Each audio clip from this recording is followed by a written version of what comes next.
السلام علیکم ناظرین، پی سی ورلڈ نیوز سے میں ہوں ردا سندھو۔ ملکی مسائل اور دشمن قوتوں کا مقابلہ کرنا ہر محب وطن فرد کی ذمہ داری ہے۔ قیام امن اور تعمیر و ترقی کے لیے حکومت، اداروں اور عوام کو ایک دوسرے سے تعاون کرنا ہوگا۔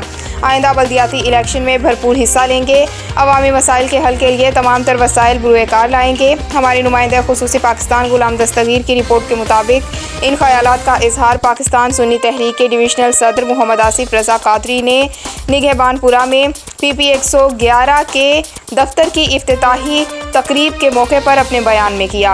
انہوں نے کہا، پاکستان سنی تحریک کے زیر اہتمام فیصل آباد کے تمام صوبائی حلقوں میں دفاتر کا قیام عمل میں لایا جا رہا ہے۔ دفاتر کے قیام کا مقصد اسلام اور عوام کی خدمت ہے۔